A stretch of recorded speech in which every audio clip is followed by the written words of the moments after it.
Hi everyone, welcome to today's joint webinar of Dezan, Shira and Associates and the CT Executive Search on HR trends in China, executive recruitment, income tax, labor contracts, benefits. My name is Shanshan and I will be today's moderator. Before we begin, I'll give a quick introduction of Dezan, Shira and Associates for those who attend our webinar for the first time. We are a Pan-Asian multidisciplinary professional services firm.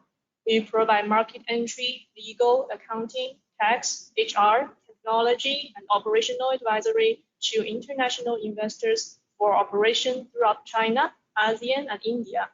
We assist investors with all aspects from establishing, maintaining, and growing their business operation within the region. And our partner CT Executive Search is an executive search firm that handles the recruitment of top management personnel in China, Russia, the Middle East, Nigeria, and other emerging markets. And once again, welcome to today's webinar. China was one of the first countries to bounce back from the COVID-19 pandemic. By the end of last year, China's economy posted its strongest growth in 2 years. So what does work in China entail? What's the prognosis in terms of executive recruitment? What should HR departments and potential employees expect when it comes to benefits, taxation, and the employment of foreign nationals? These and other HR-related questions will be discussed and explained by today's speakers. Mr. Riccardo Benussi is Shira's head of European business development.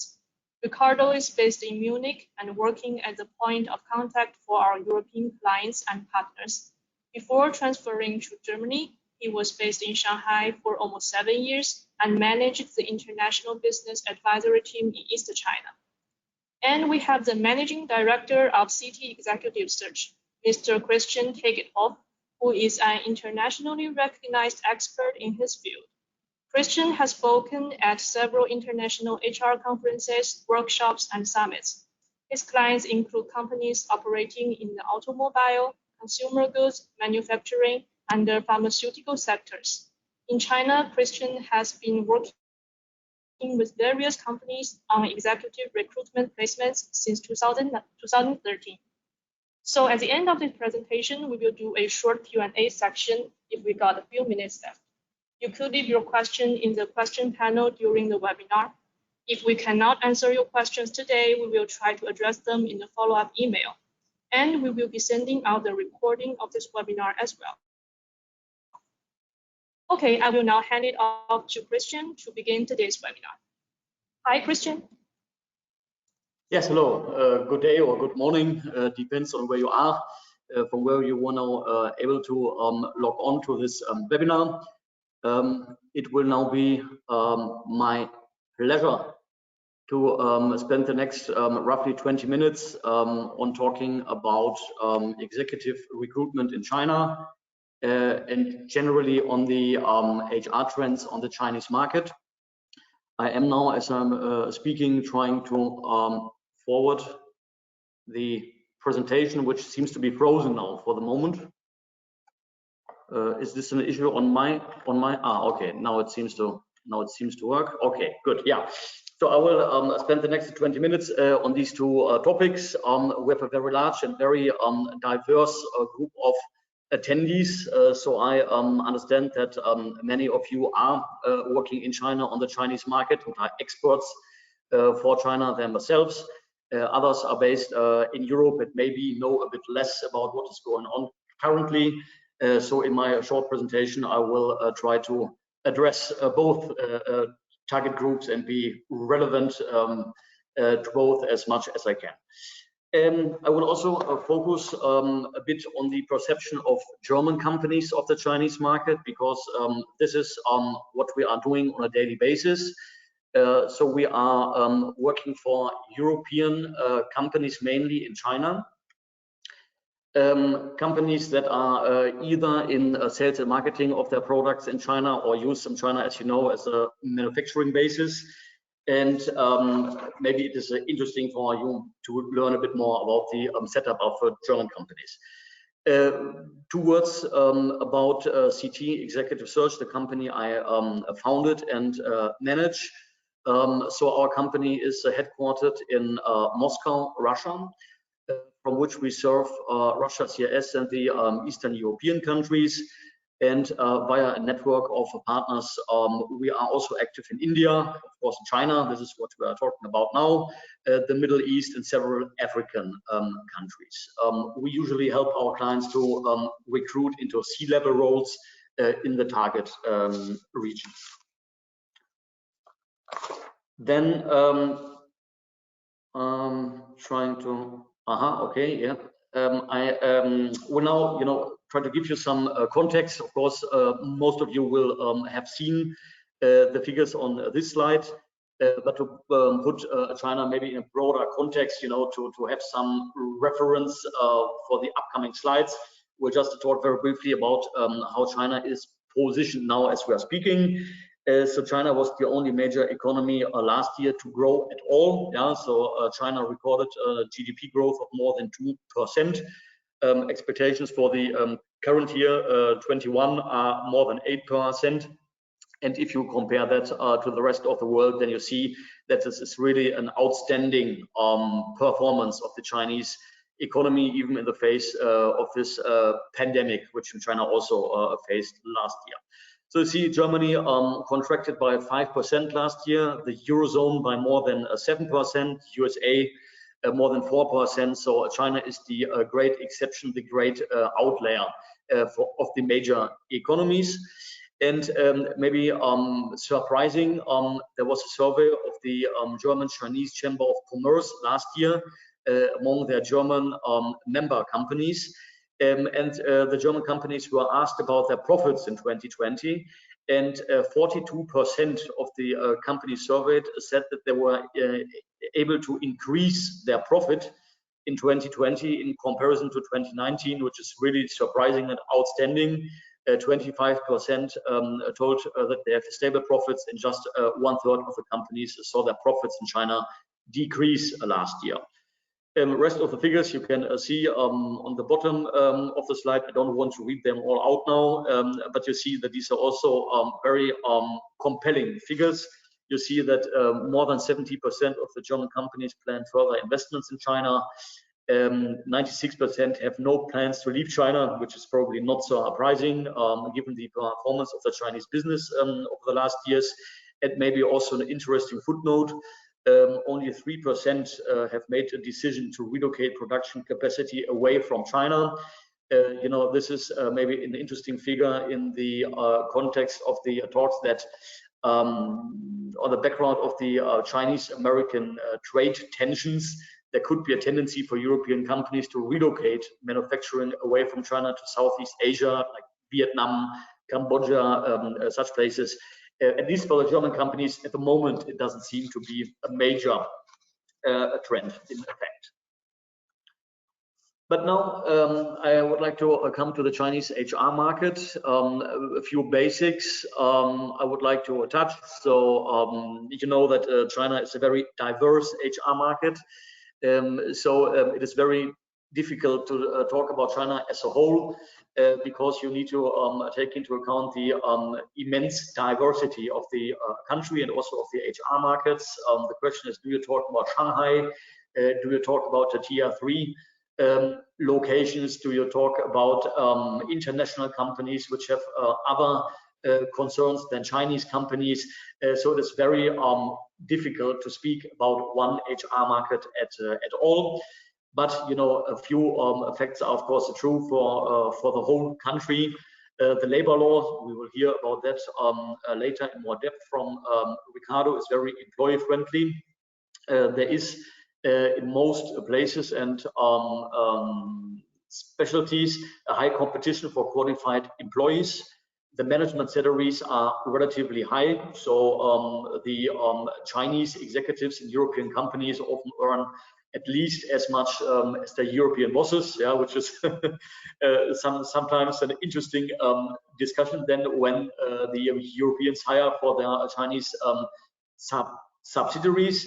The talent is concentrated in relatively few locations. So when you look at Shanghai, Beijing, the other Tier 1 cities, there you have lots of qualified candidates that are fit for management positions in a European company. In other places which are more remote, the talent pool is much smaller, small, and we have low unemployment generally. So, but as I said, it of course differs from region to region. I will be happy, in the Q&A to answer questions on that. What happened last year during the pandemic, which struck China in Q1 2020? We had a shrinking demand for labor, which cannot surprise, of course, because quite like in the rest of the world, companies active in China were in a sort of a shock, didn't know what to expect, what will come now, had to deal with the lockdowns, with the temporary closing of manufacturing and of plants. So of course there was not much hiring going on in Q1 and also parts of Q2 last year, but there were of course exceptions like in IT, e-commerce, and everything that is connected with that. As the people were forced to stay at home, of course they resorted to online retail and other sorts of online services. What we can say as a trend, companies kept their employees through the downturn and even through the lockdowns. There were no large scale offs whatsoever. And this is also due to a large extent to the aid programs by the state, which were highly effective and really helped the companies to come through the crisis and even through the lockdown period. Just a few words, how did the German companies react? So this is data which is also confirmed by our discussions with our clients. So just 10% roughly laid off staff in China at all, but many companies reacted with a hiring stop at least for Q1 and Q2 last year. So this is more than 50%. Said that they reacted at that, and remote work, of course, was one of the large trends last year. So wherever possible, employees were encouraged to work from home, which of course not always possible, or in many cases not possible at all in a manufacturing context. 5 trends. If you would ask me what is now going on this year in China, we can distinguish 5 trends basically. This year, again, salaries in China will increase. Analysts, if you study the press, seem to be at a consensus of roughly 6% for this year. The German companies polled by the German Chinese Chamber of Commerce expect a bit less, but I would say quite considerable increases are to be expected. The high demand for labor will sustain in pharmaceuticals, health industry, and IT. And I also am happy to see that we see a rebound also in manufacturing, because, as I said, many companies are feeling themselves very well on the Chinese market and are investing more. We will also see higher remuneration this year for executives, managers, because bonuses will now be paid again. So we saw on the last slide that many companies cut the bonuses last year, but as the pandemic is now over in China and the traffic lights are showing green, we see that the bonuses will be paid again this year, which leads to a higher income. The swing towards local managers intensifies.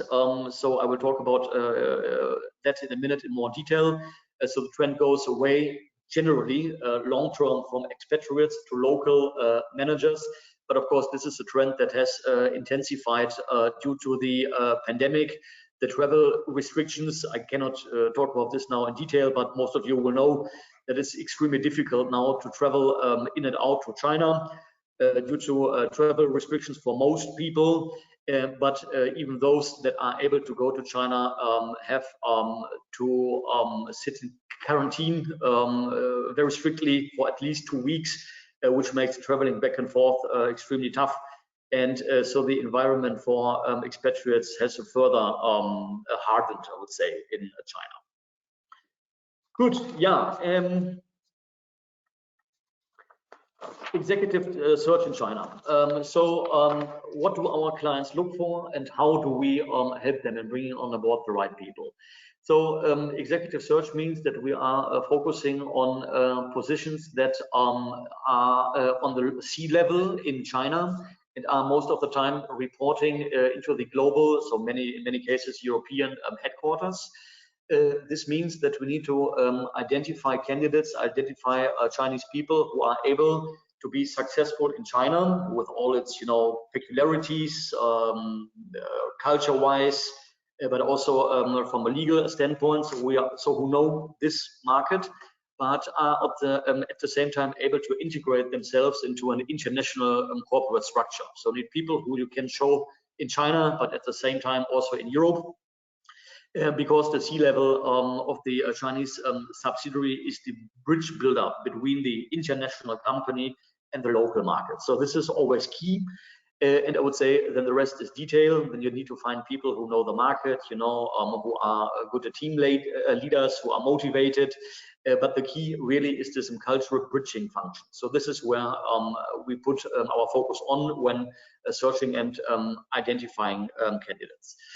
I said we are mostly working for European companies, many of them German companies. Automatically, this means that we have a certain focus on manufacturing. So many of our clients are in the B2B industry, machine building, construction related, for instance, automotive. So this means that most of the work we do is somehow related to manufacturing and or sales. So basically that's what we do. Then either these positions are located in the tier 1 cities of China, many of them in Shanghai. You know that Shanghai is the business hub for European companies. And then the second sort of positions are in more or less remote locations. This is where the manufacturing sites, where the plants are located. And these are very often the toughest searches that we have in our portfolio. Because locally there's very often a lack of talent, and then we need to motivate people to move out there to the plant site. So how do we do this? Very quick, just 2 words: no job advertising. So of course you will never be able to target the right people that you need. So the way forward is so-called headhunting, so the direct approach, identification of candidates. I'm very happy that we have a long-standing partner company based in Shanghai, which is MPS China, and I believe that Grace is also listening now, and my pleasure. And so we work very closely with our Chinese colleagues together in identifying candidates, and then vigorously check for the cultural fit. We do this by interviewing candidates by a Chinese consultant and by a European consultant to make sure that a candidate fits from both sides, basically. Now, I see that time goes by, so I will now talk very quickly also about the question local or expatriate. I already mentioned that there's a very clear trend which has now been there, I would say, over the last 10, if not 15 years, away from expatriate expatriate managers towards Chinese professionals, so Chinese people who lead the subsidiaries of the European companies. So the reasons are obvious. The local manager knows his market, knows his or her country, speaks the language, knows how to deal with the clients, how to deal with the authorities, which are of course clear pluses. We at least have the hope and the perspective that the Chinese manager will stay with the company for a long time, whereas the expatriate usually wants to go back to his or her native country at some point. And the cost associated with a local manager can be lower than with expatriates. But as I mentioned, this is in the process of changing, because executive salaries in China are quite substantial these days. Expatriates are an option when it comes to bringing best practices to the local organization. So if you want to bring procedures, mindsets of the international company into your Chinese subsidiary, you will need to send over people basically to do it. It will be most of the time a costly option, so expats will ask for all sort of benefits. There's a question of insurances, housing, schooling, car, driver. Yeah, so usually expatriates are more costly than the local option. But you know, I don't want to read out these points. You will see them on the slide. There are special occasions where an expatriate can make sense. And a third option is also there, especially in China, the so-called local expat, I call them, especially in Shanghai, but also in Beijing and partly in Guangzhou. You have communities of Europeans or Americans who moved to China for good, who see the long-term life perspective in China and who are also then able and willing to work on the basis of a local Chinese contract. And if you are lucky and find a person who really is integrated in China, then the local expat living in China and knowing the country can really be the best of both worlds. But of course, you always need to look at the individual case and really check how long-term is the determination to stay in China in the end. Good, yeah, and then to close, just a few words and widen the view a bit on the executive search business. So if you would ask me how was 2020 for you globally, I would say it was an extremely bumpy ride. You had the pandemic crisis in China in Q1. In the rest of the world, it started really out in Q2. So this is the time when in many places in Europe and also in the States, the lockdowns set in, which, to be very frank, at least here in Germany, haven't stopped yet. So we are still in the middle of this thing going on. So our clients reacted as we could expect in such situations. So ongoing assignments were frozen. Companies were reluctant to start new executive search assignments during Q2 and also largely through Q3. But I'm happy to say that in Q4, so I would say from October really last year, we see that the companies in Europe have adapted to the new framework, you know, to the lockdowns, to the travel bans, and to all these complicated legal developments that are going on, and are now revisiting their long-term expansion strategies, which also means that we are busy again, not only in China, but also I would say across the board in Russia, in Eastern Europe. We see lots of activity. And so the outlook, maybe then to close on a positive note, is good for this year. We expect an active year, which is good news also for people who are looking for a job change. Good, yeah, then I would like to close my short presentation, hand the word back to Shanshan or to Riccardo. I will be happy to answer questions later through the Q&A. And if you would like some more detailed information, please send me an email or call me. It will be my pleasure then to talk to you. Thanks a lot.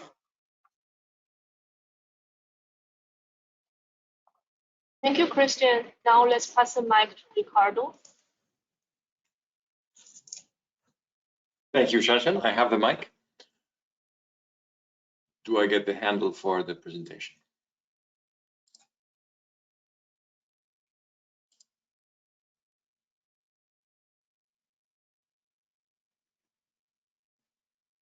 This is where you need music. Wonderful. Thank you very much thank you for your contribution, Christian. I'm glad to know that you're well, and for catching up earlier today before the it is definitely a time to see what's going on in the HR environment. People are now seeing companies normalizing around Asia, and HR, CHRO level people and also HR in subsidiary level are expecting more movement, more normalization, or even accepting and embedding a new normal of recruiting. But what is behind this recruiting? It is the usual tax, legal, compliance, and good practice that has to structure the relationship after this person is found and actually starts to work for a company. So without further ado, I'd like to go into the subject matter. Thank you, Shanshan, for introducing me earlier, so I don't have to do this. Just one more reminder, if you can see my full screen. I hope so. Dezan, Shira & Associates, the firm that I've been working for about 7 years, has been around for roughly 30 years and supporting companies to invest into Asia. And 40% of our clients are European-based, and that's also why I am here, as Shanshan said, in Munich, Germany. And we cover 11 Asian countries, so the mega region is covered, and the passion for Asia is self-evident, it's self-explanatory, given that 5 out of 25 offices are outside of the Asian region. So we do have a very strong foothold and presence in Asia, and that's why, and we want to emphasize this, and you can rely on our services in these regions. What is on the menu today? The usual, as I said before, but also some day specials. So tax residency rules have changed a little bit in the last couple of years. We'll see how. I'll have to skim through them. However, we can discuss these over email at length. We will talk about quickly the individual income tax, how this reflects the tax residency rules modifications, and the deductions there too. What is going to change until the end of this year and the beginning of next for foreigners, especially since this is the topic of Christoph's presentation. Labor contracts management is something that is very dear to the lawyers that have to support the CHROs, who in return need to manage wisely and systematically the contracts that they hold for their new staff or their ongoing staff. I think it is time for a quick review of the Chinese individual income tax, maybe not the whole system, but I'll just use some pointers. You will see in the slides to come that some slides are more compact and some are a little bit more expanded. The more expanded ones, I'll need to defer to a later moment to discuss with you, but just keep in mind, no need to take pictures, relax, you'll get a copy of the presentations and we can still discuss at length, and you can connect also with my colleagues in the HR departments of the City of China that you need to tackle. So the IIT, or individual income tax regulation, has, as it is today, has been under several changes, going through them from the end of 2018, where the effectiveness of the changes touched upon the standard deduction and new tax brackets for salary and wages. Later that year, the final implementation rules and the guidance, or the implementing guidance on the additional items deductions were introduced. And finally, from the first day of 2019, the revised individual income tax law becomes law, or effective. Circulars 34 and 45 on different treatments for different type of residents or non-residents are also introduced later that year, not too long ago. Those are effectively retroactive to the 1st of January. You probably already heard or learned or used this terminology that I will use today about the key elements before which are key to identify tax liability and calculation or computation, as they say, of specific tax amounts. So let's define who is a tax resident and who is not. According to China individual income tax law, the individuals who have a domicile in China, or individuals who do not have a domicile in China, but have resided in the country for half a year, roughly 183 days or more, cumulatively within a tax year, are called resident individuals. By law, income derived by resident individuals from China and overseas are subject to individual income tax. Non-residents, on the other hand, are those who do not have a domicile in China and have not resided in China, or individuals who do not have a domicile in the country but have resided in China for less than half a year cumulatively within a tax year, and these shall be deemed as non-resident individuals. Income derived by non-resident individuals from China, and not overseas, but only from China, shall be subject to individual income tax. The China tax year, of course, as you know, starts from the 1st of January and ends on the 31st of December. So that is what we discussed. We touched upon domicile, half year, China sourced income, and non-China sourced income. If you want some more details, this is a little bit more expanded slide on what I just mentioned, but this is, of course, for your reference. A full definition of what is domicile under Chinese law is in the box below. Not too dissimilar from many other jurisdictions in the world. Based on the law, the income we're talking about refers to 9 items. So resident individuals deriving income mentioned in item 1 to 4, which is consolidated income, shall consolidate and calculate individual income tax based on the tax year. Non-resident individuals deriving income mentioned in item 1 through 4 shall calculate individual income tax on a monthly basis or based on each income item under each category. Taxpayers deriving income mentioned in item 5 to 9 shall calculate tax separately for following to the IIT law or the individual tax law. There have been some changes in the tax brackets, and I think that everybody in the room that is keen to understanding or akin to HR in China has noticed this before. Under the old IIT law, the first 3 brackets, you'll see tax rate 3 to 20, have been stretched out farther, and you can see in the 4th column under the new IIT law's monthly taxable income rate, the MTI, always in renminbi, has expanded the 25% bracket that you'll see. So this is also for your reference. So the tax brackets, as I mentioned underneath at the slide, have been widened, and the tax bracket for 25 has been narrowed. 30, 35, 45 tax brackets have been maintained. Nothing has changed there at all. So what about, in a nutshell, the tax rates that we are talking about today, or we just mentioned? They're different from various types of income, correct? We just saw this. Consolidated income, those were items 1 to 4, salary, personal service, author remuneration, and royalties go from 3 to 45% on a progressive rate basis. Business operation income, on the other hand, go from 5 to 35 progressive rates. Other income, 20. And this again is a more expanded version of the previous slide. So according to policy, you've noticed already that there's a reason why I start talking before I put up some content, is that you can have the ability to focus and not stress your mind. According to policy, foreigners who are satisfied with the resident taxpayer, the non-cash or actual occurred expense reimbursement, which you are familiar with, I think, within reason, they can enjoy tax-free policy. Some tax bureau required to do the information reporting in advance. This is to notice. And the policy will start to be effective from the end of 2021. So far, just to give you a last heads up, there's no news that this benefit will be extended, or the benefits that the tax fringe benefits that the foreigners were used to enjoy in China, or any alternative practice will take place. I know this is quite a big of an impact for foreign employees, especially for the high net income earners in China.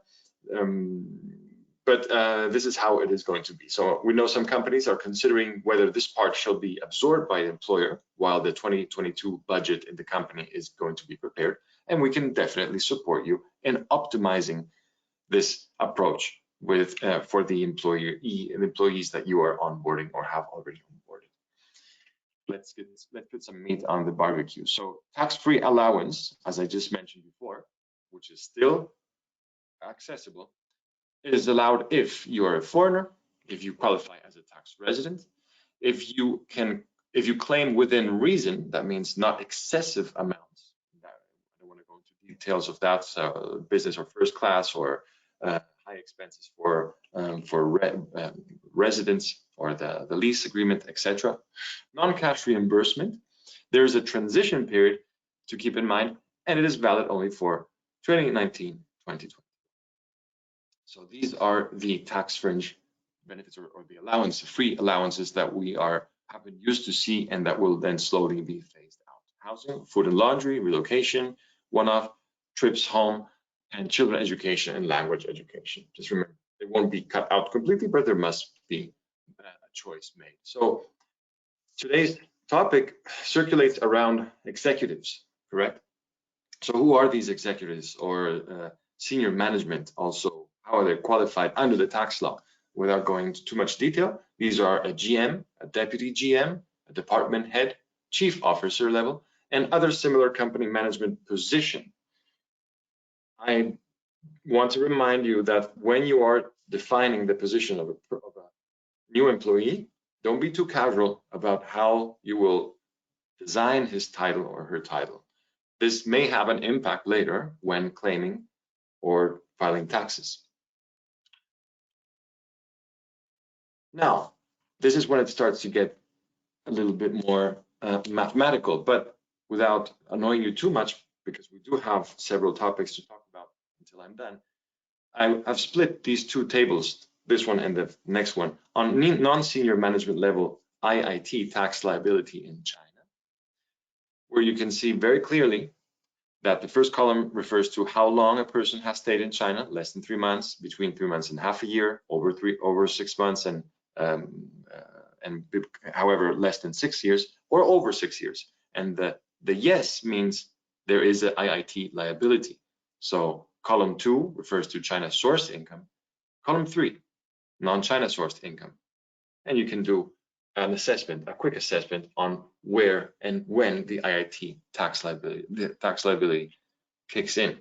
This is the same table for senior management. You'll see that the difference is on column 3 and rows 2, 3 and 4, pardon me. So where there is a non-China sourced income for a senior manager has stayed in China less than 3 months or over 3 months but less than half a year, there is tax liability. If there's paid or absorbed China sourced income by the Chinese employer. So what is all new? Because we told you what is going to change, how, why, but also what is going to be introduced new. These are special additional deductions, and the special additional deductions, as you will see in a second, under the old IIT law, normally only social insurance, housing fund could be deducted from the taxable. Since the new IIT law became effective in 2019 again, special additional deductions apply to all individuals and tax residents. So that's children's education, continuing education if it's connected to a degree, medical treatment for major illnesses, housing loan interests if it's the first home in China, not the second or third or fourth, and there is a support for the elderly. These are parents or grandparents over 60 and their children have passed away. Again, this is a much more detailed slide than the previous, but I think it's unfair if I start to read it out loud to you. So this is also for your reference. A tax-exempt benefit for foreign individuals means that there's a window between 2019 and January to the end of 2021, this year, where you must, along with your employee, discuss and let them choose how and what to claim. So they can choose to claim the additional itemized deductions, those are the 6 ones that I mentioned earlier, or keep the current non-taxable fringe benefits for the time being, which are the 8 items that we saw earlier. This is mutual exclusively. You cannot choose both. So what happens after January 2022? And this is the frequent questions that my colleagues in the HR departments get in China.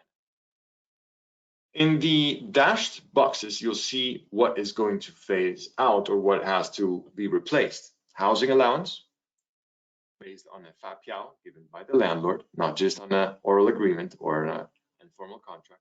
Children's education, there's new levels, new limitations on those amounts. Language training for the main employee who wishes, for example, to pursue or improve studies in Chinese Mandarin. After the 3-year transition period is over, so starting from 1st January 2022, these will be replaced by the above mentioned additional itemized deductions, plus or which include reimbursements of meals, reimbursements of laundry, relocation and moving, this is a one-off, not back and forth, travel allowance, and home trips, within reason also. Please note that the housing allowance, children's education, and the language training are going to be eliminated and replaced by the additional itemized deductions, as I just mentioned. A call out to HR managers and people who are dealing with HR issues. What should they do? What is practical for them to execute this year, early this year? Now, even if we are in March, we should do the following. First, the HR manager or the HR savvy should do this. The individual's tax status should be identified based on two main factors: domicile and days in China. Most of Chinese people will claim as tax resident without doubt, Chinese citizens. However, it is a little complicated for foreign individuals to figure out his or her tax status for the coming tax years. So we'll take domicile as an example. This refers to individuals, as I said in the opening, who habitually reside in China due to their hukou registration, family and important economic interests, and the individual shall leave China due to the reason of work, travel, study to be finished or accomplished. So this is some part of the homework that the HR person can do in 2020. This flowchart gives a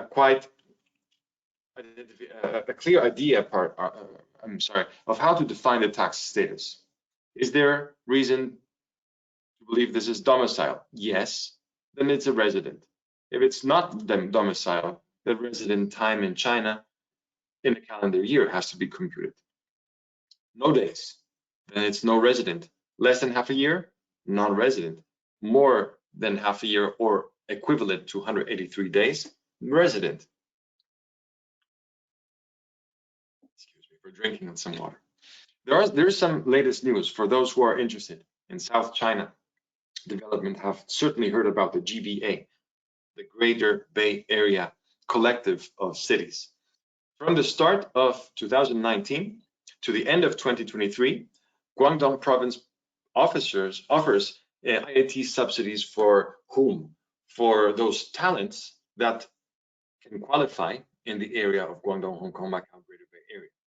In last year's summer, the GBA have started and closed successfully their first round of individual income tax subsidy applications. And regarding amounts, subsidies equaling to the portion of the individual income tax paid in the GBA cities that exceeds 15% of the taxpayer's taxable income of 2019. I couldn't make this in graphs, but I think it could be quite eloquent what the government did and says. We can discuss this another time. Hi, Riccardo. Yes? Yeah, sorry to interrupt, but just speaking for the audience, I think your audio is not so stable. Please check your mic and keep close to the mic. My audio is not stable, you mean? So I'm... Yeah, your voice is coming in and out for a few minutes. Okay, let me use a microphone that I can plug in. Yeah, thanks.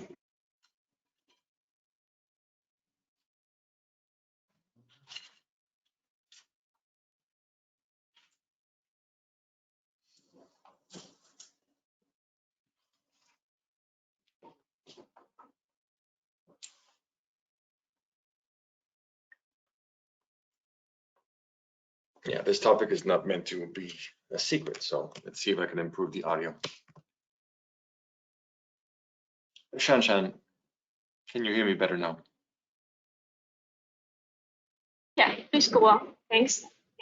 Okay, you're a bit choppy, so it's not only on me. I hope everybody can hear me. I have little ways to see if it's not. So Shanshan, keep interrupting me, please, if it's impossible for the audience to hear me. I apologize about this. The Wi-Fi seems to be working properly.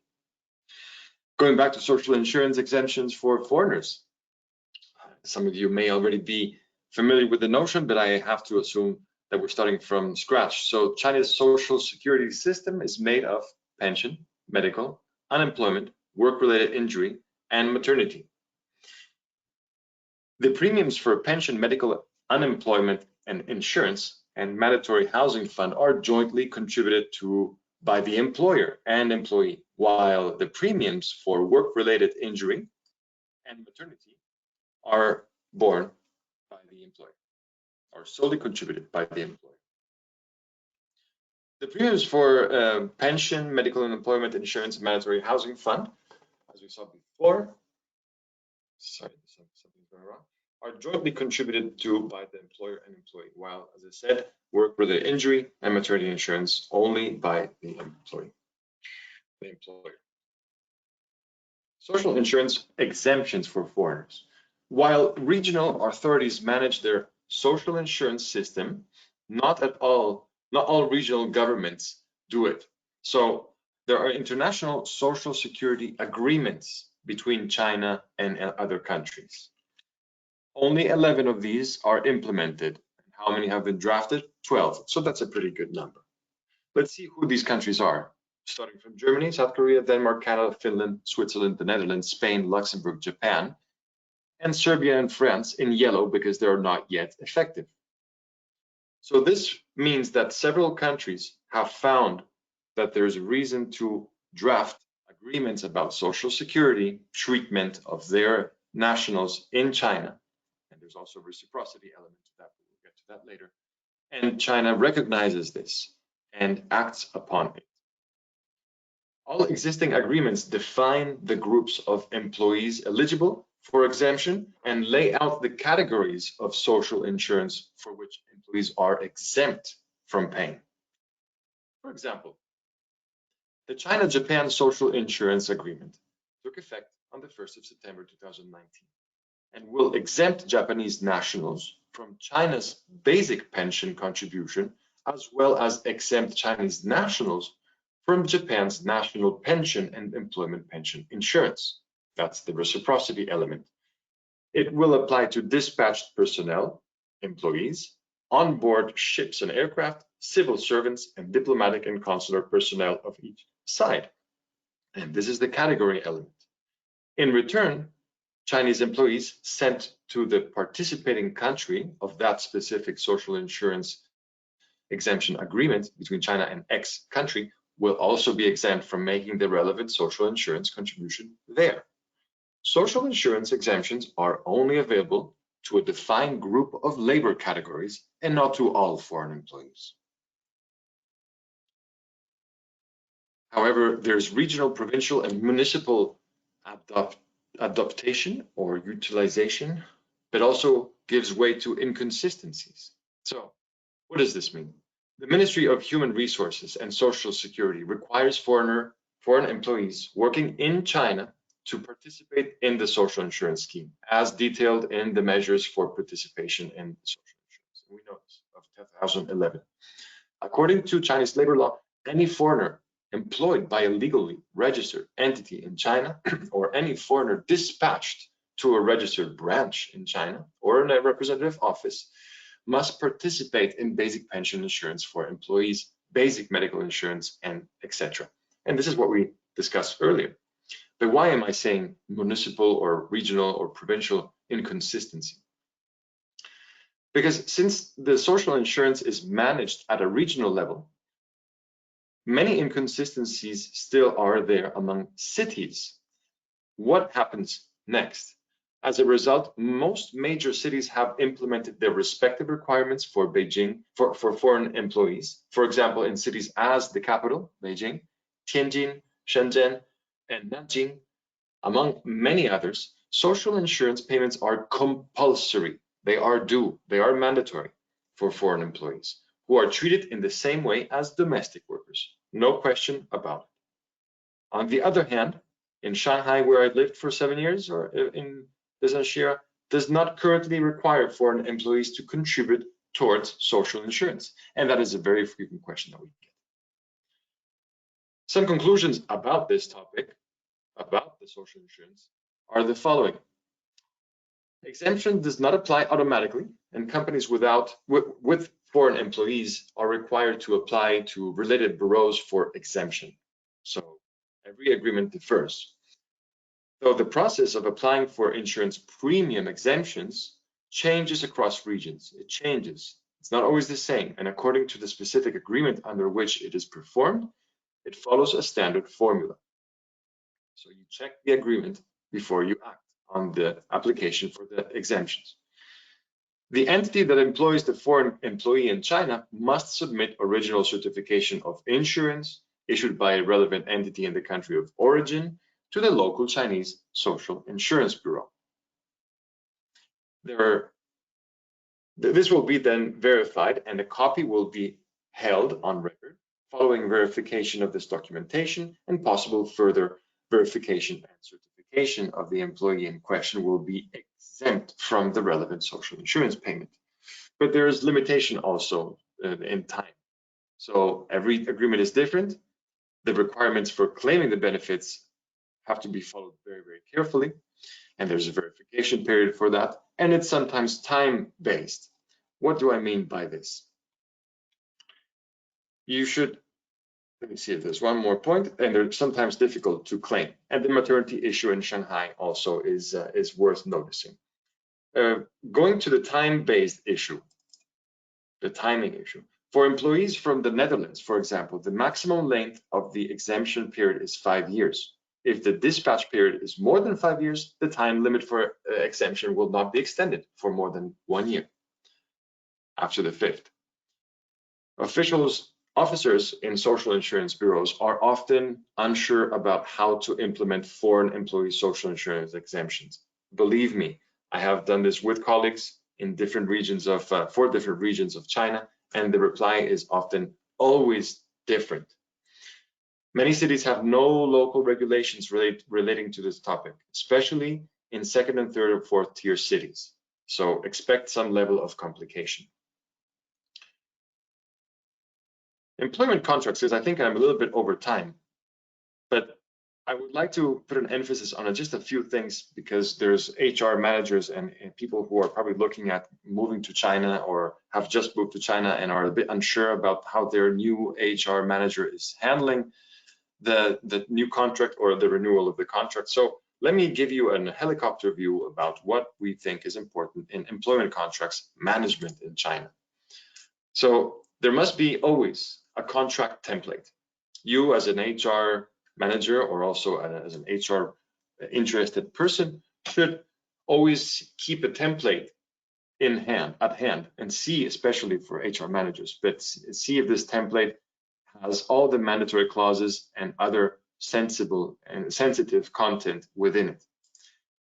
And you should see if there's a sampling, you should perform sampling reviews of individual employees. So if there's many employees, you take samples of their contracts and see if they are aligned with the template that you have or you are given for the whole organization.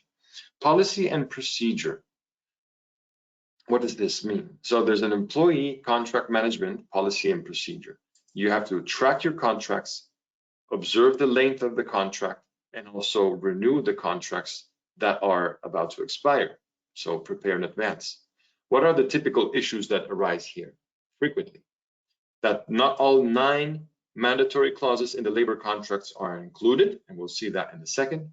And there's also a missing of important employee personal information. This is a bit of a rookie mistake, but it does happen.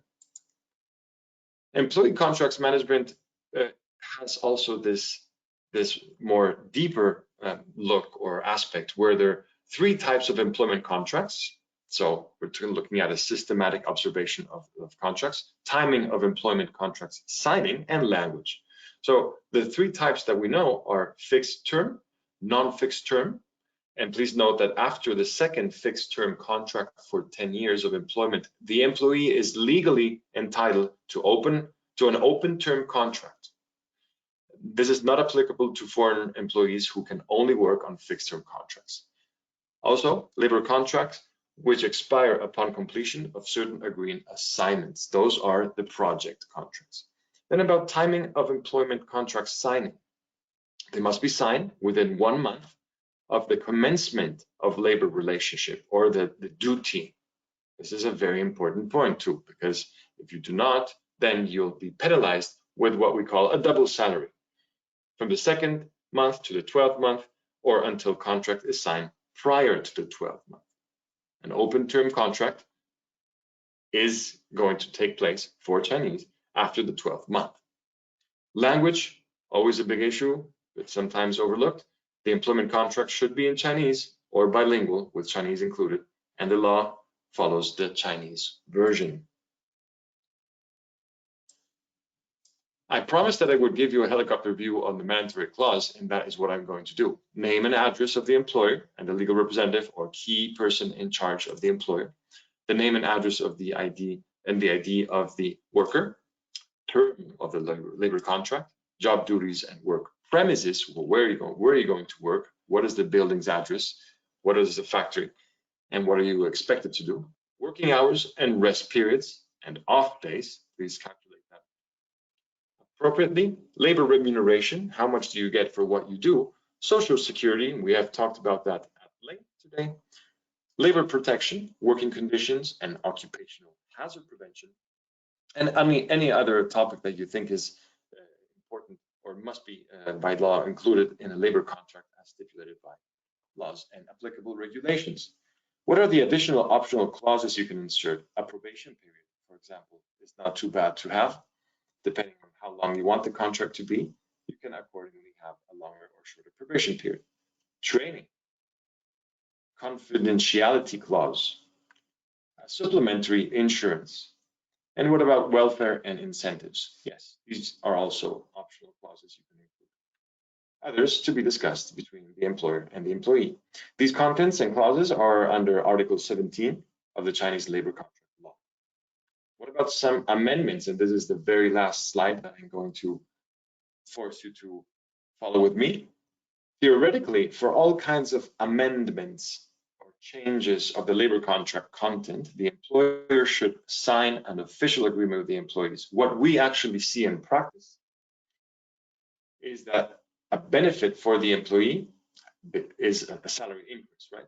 And the employer may choose not to sign the agreement with the employee, but instead of registering the changes or an internal form or sending a notice letter. To protect, and this is how you do it, to protect the company's interests, we highly suggest the employer to sign an official agreement with the employee for any salary decrease decision with mutual agreement of the employee. As change of the job position is the change of the labor contract content, signing an official agreement between employee and employer to demonstrate that the fact is also recommended. So any change, not only in salary, but also on the what is expected from the employee has to be recorded. Company should always ask the employee to sign the renewed employment contract. And there's a number of reasons why this is relevant, especially when it comes to termination or some conflict with the employee or employer.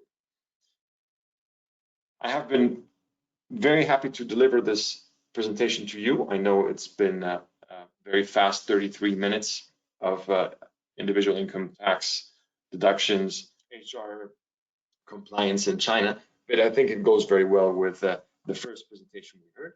So keep your attention very high when recruiting and preparing for salary optimization, contract drafting, and we wish you the best for onboarding the best people for your company in China or your position if you're an individual.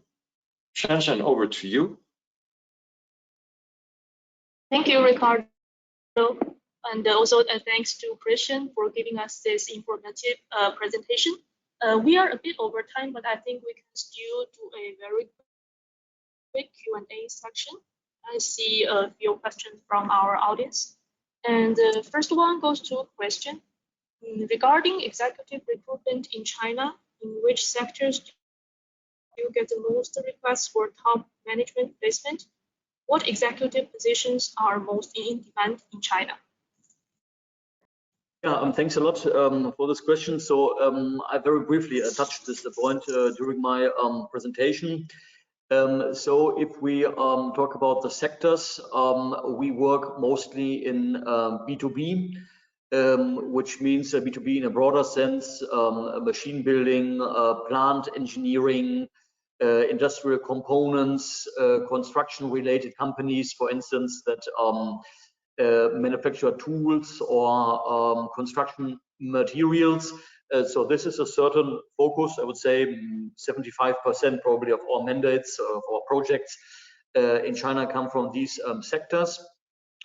And yeah, as we are focusing on local C-level, most of the positions are either country managers, so let's say the person in charge for the P&L of the Chinese business. So this is what we would say do in roughly 50% of our cases in China, and the others then are either senior manufacturing roles like production manager, COO, or senior sales roles, for instance, CSO, so chief sales executive. So these are basically the major roles we do. Yeah. Thank you. And I think this question is for Riccardo. Can the salary be mentioned in a foreign currency in the labor contract? And can the salary be paid in that currency? Shanshan, can you please verify if I understood correctly, because you're a bit choppy. The question is, can foreign salary currency be included in the labor contract? Yes, I think that's what it means. Okay, thank you. So as I said in the last slides, the Chinese language is a must, right? Because the law imposes that. But also the local currency is the one that, for any dispute or any compliance check or audit, will be used, not only for foreign currency fluctuation, but that is a pretty good reason, but also for setting standards for other companies or cases. There is nothing in the way of defining how much that person's wage is going to be in another foreign currency within the contract. However, the determination of how much in the end effect will be received in China by the employee, excuse me, has to be in Chinese yuan.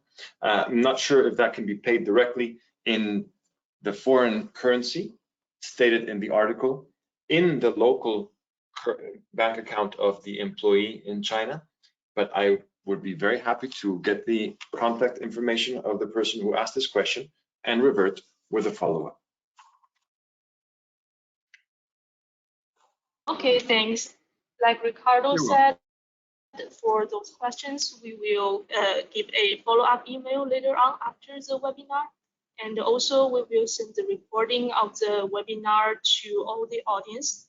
And unfortunately, this is all the time we had today. Thank you again to our speakers, Riccardo and Christian, for giving this presentation. And thanks everyone for taking your time to join us today. It's a great pleasure. Thank you. It's been our pleasure. Thank you, Shanshan, for organizing this. Thank you. Yeah, you're welcome. And if you have other questions, please feel free. Yeah, please feel free to reach out to us. And that's it for today. We hope to see you again at another one of our events in the future. Thanks, everyone. Bye-bye. Thank you. Bye-bye.